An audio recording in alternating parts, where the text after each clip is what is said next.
प्रधानमंत्री नरेंद्र मोदी ने अध्यक्ष मांदा कृष्णा मांदिगा का कंधा थपथपाया है। प्रधानमंत्री मोदी परेड ग्राउंड में आयोजित मांदिगा के विश्व रूप में सभा में शामिल हुए हैं। इस समय मांदा कृष्णा मांदिगा भावुक हो गए हैं और वो प्रधानमंत्री मंच पे आने के बाद प्रधानमंत्री मोदी ने मांदा कृष्णा मांदिगा का कंधा थपथपाया। MMRPC के अध्यक्ष मांदा कृष्णा मांदिगा ने कहा है कि वो 3 दशकों से वर्गीकरण के लिए लड़ रहे हैं। अंबेडकर की सोच के अनुसार सभी लोग समानता चाहते हैं। ऐसी वर्गीकरण के लिए कई पार्टियों ने निर्णय लिया है, लेकिन किसी ने इसे पूरा नहीं किया है। लेकिन हाल ही में जब प्रधानमंत्री नरेंद्र मोदी आए तो उन्होंने कहा अगर उन्हें वर्गीकरण के बारे में बताया जाए तो वो मान जाएंगे। उन्होंने कई बदनामी के बावजूद आंदोलन नहीं रोकने के लिए मांदा कृष्णा मांदिगा की सराहना की। मादिगा समुदाय के साथ जो अन्याय हुआ है उसे बीजेपी भली भांति समझती है। मेरा सौभाग्य रहा आप मुझे प्रधानमंत्री के रूप में, प्रधान सेवक के रूप में जानते हो, लेकिन आप में से बहुत कम लोगों को पता होगा कि बंगारू लक्ष्मण जी मेरे नेता थे। वो मेरी पार्टी के अध्यक्ष थे और मैं उनके अंडर में काम करता था। वो मेरा मार्गदर्शन करते थे। उन्होंने मुझे ट्रेन किया, एक कार्यकर्ता के रूप में संगठन का काम सिखाया।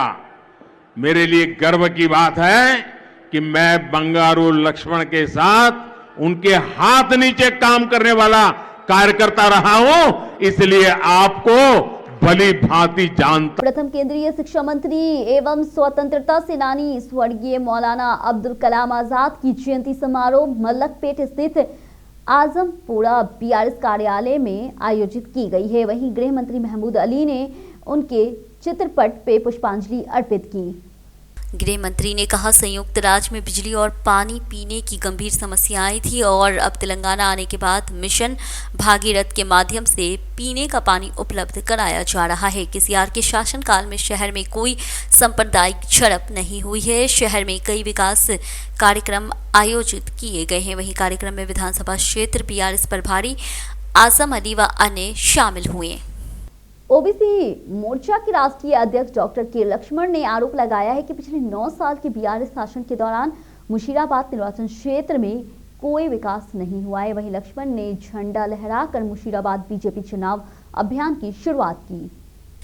लक्ष्मण ने कहा बीआरएस विधायक निर्वाचन क्षेत्र का विकास करने में पूरी तरह से विफल रहे। अगर आगामी चुनाव में बीजेपी उम्मीदवार भूसा राजू जीतते हैं तो मुशीराबाद का पूरी तरह से विकास करना दिखाया जाएगा। सभी से भाजपा को वोट देकर भारी बहुमत से जीतने को कहा है। भाजपा मुशीराबाद निर्वाचन क्षेत्र चुनाव कार्यालय में आयोजित कार्यक्रम में भाजयुमो सिकंदराबाद जिला शहर अध्यक्ष माधुरी शिवाजी, जयपाल रेड्डी और कई वरिष्ठ नेता भाजपा नेताओं ने भाग लिया। बीआरएस के कार्यकारिणी अध्यक्ष और मंत्री केटीआर ने कामारेड्डी में आयोजित कांग्रेस की बैठक में कर्नाटक के सीएम सिद्धरामैया की टिप्पणियों पर कड़ी प्रतिक्रिया व्यक्त की है। कर्नाटक में आपके पास 5 घंटे विफलता मॉडल है, लेकिन तेलंगाना में हमारे पास 24 घंटे बिजली पूर्ण मॉडल है।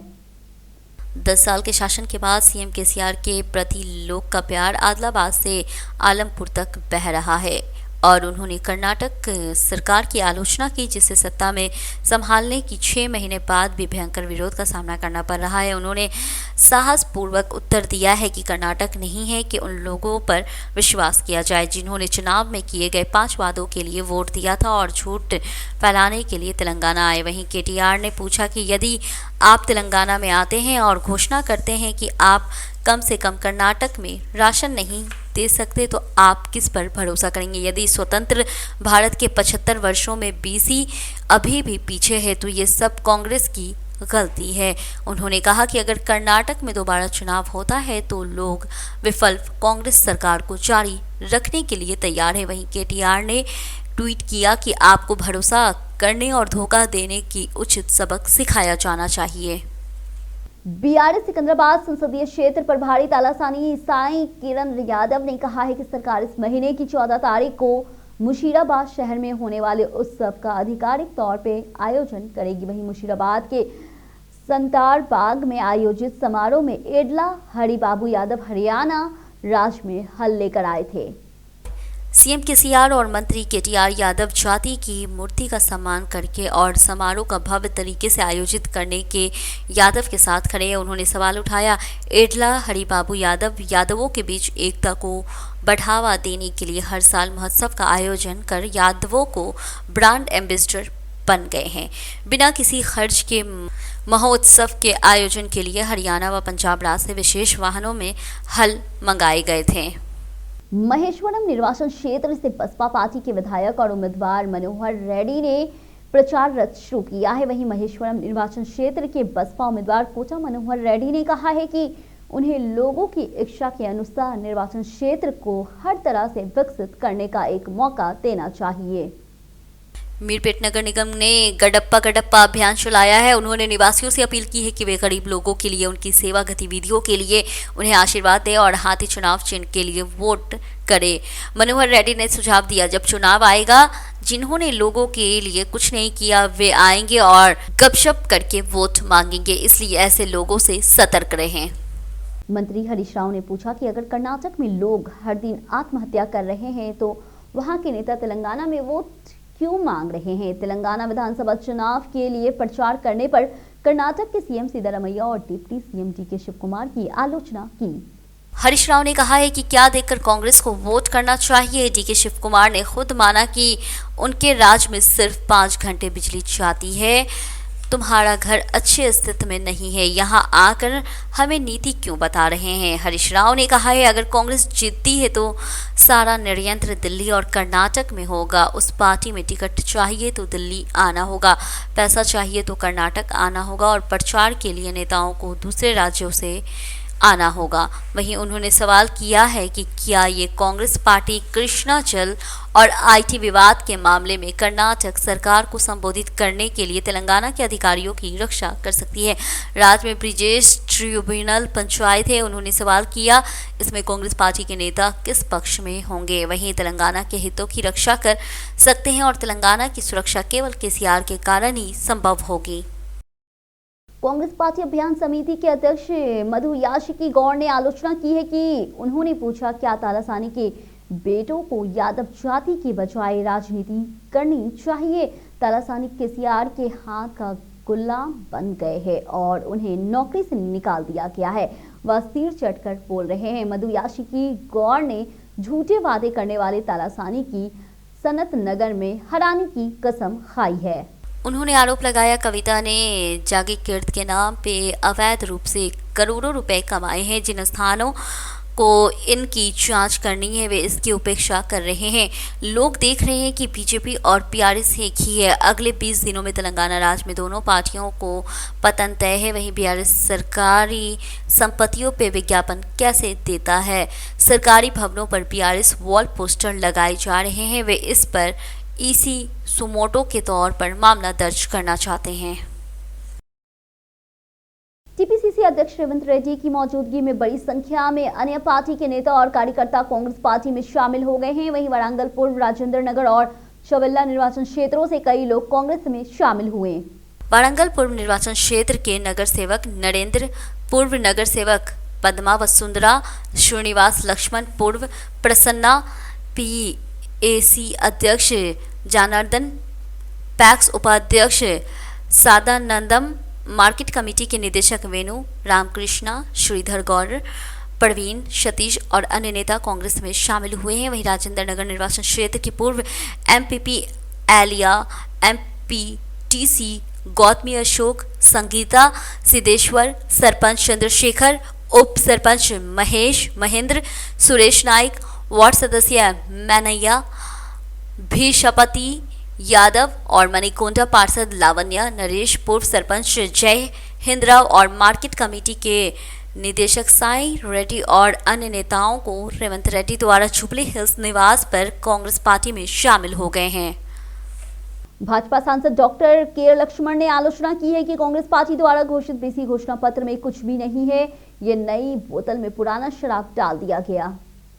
उन्होंने कहा कि कांग्रेस बीआरएस ये क्यों नहीं कह रही है कि बीसी को सीएम बनाया जाएगा। उन्होंने ये बताने की मांग की है कि बीसी को अब तक मुख्यमंत्री क्यों नहीं बनाया गया है। क्या बीसी केवल पेंशन पात्र है, सीएम पद के लिए अयोग्य है? कांग्रेस के रेड्डी खुद को सीएम घोषित कर रहे हैं। वहीं लक्ष्मण ने साफ किया है कि जब बीजेपी सत्ता में आएगी तो जनसंख्या अनुपात के हिसाब से बजट आवंटन होगा। काटा श्रीनिवास गौड़ की पत्नी सुधा रानी ने कहा है कि इस बार श्रीनिवास गौड़ पटनचेरू निर्वाचन क्षेत्र से भारी बहुमत से जीतेंगे और लोगों की कठिनाइयों को दूर करेंगे। उन्होंने सभी लोगों से कहा है कम समय के कारण सभी से नहीं मिल पा रहे हैं, इस बारे में सोचें और कांग्रेस पार्टी को वोट दें। काटा श्रीनिवास गौड़ के पास लोगों के प्रति प्यार के अलावा कोई वित्तीय शक्ति नहीं है, लेकिन वे लोग की कठिनाइयों को जानते हैं। सनत नगर बीआरएस उम्मीदवार तालासानी श्रीनिवास यादव ने स्पष्ट किया है कि राज्य में बीआरएस सरकार फिर से सत्ता में आएगी, चाहे कोई कुछ भी कहे, और विकास और कल्याण कार्यक्रम हमेशा की तरह जारी रहेंगे। तेलंगाना की जनता के आशीर्वाद से ही वह तीसरी बार भारी बहुमत से जीत के हैट्रिक लाएंगे। तालासानी ने कहा है उन्हें निर्वाचन क्षेत्र के लोगों की समस्याएं और किए जाने वाले विकास कार्यों की पूरी समझ है। उन्होंने माडेपल्ली स्थित अपने आवास पर निर्वाचन क्षेत्र के ईसाइयों और अल्पसंख्यकों के साथ अलग अलग बैठकें की है। वहीं तेलंगाना राज्य के गठन के बाद मुख्यमंत्री केसीआर के नेतृत्व में कई कल्याण और विकास कार्यक्रम शुरू किए गए हैं। उन्होंने कहा कि मुख्य रूप से डबल बेडरूम के निर्माण, दलित बंधु और बीसी बंधु योजना से कई लोगों को फायदा हुआ है। वहीं दिसंबर में बीआरएस की सरकार बनते ही बाकियों को भी ये योजना किश्तों में दी जाएगी। राज्य में चुनाव को देखते हुए केंद्रीय चुनाव आयोग ने विशेष कदम उठाया है। मतदाताओं को जागरूक करने के लिए विभिन्न कार्यक्रम चलाए जा रहे हैं। वहीं चुनाव के संचालन पे विशेष ध्यान दिया जाता है। वहीं एसी जो हमेशा समीक्षा बैठक आयोजित करती है, वहीं नवीनतम स्थिति के बारे में पूछताछ करती है और अधिकारियों को कई सुझाव देती है। वहीं केंद्रीय चुनाव आयोग ने निरीक्षण के दौरान पकड़ी गई नकदी और विभिन्न उपहारों को लेकर एक अहम फैसला लिया है।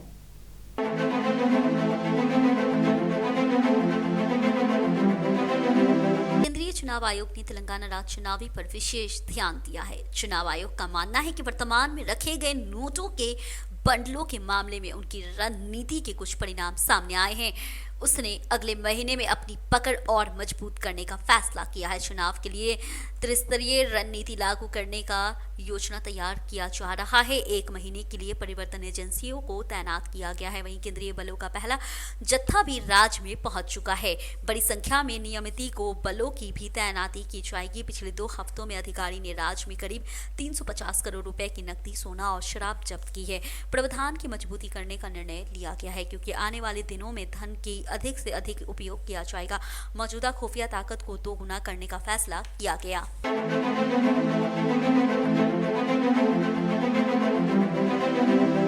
तेलंगाना से पहले ही भेजा जा चुका सामान्य प्रावधान योजना की समीक्षा के लिए जल्द ही एक उच्च स्तरीय अभ्यास आयोजित किया जाएगा। रणनीति परिवर्तन के साथ साथ राज्य में अधिक केंद्रीय बल और नियमित बल आवंटित करने की है। वहीं कदम दर कदम विशेष खुफिया एजेंसी जल्द ही मैदान में उतरेगी। इस बार केंद्रीय चुनाव आयोग ने पिछले चुनाव की तुलना में 2 गुना ताकत लगाने का फैसला किया है। पिछले चुनाव में करीब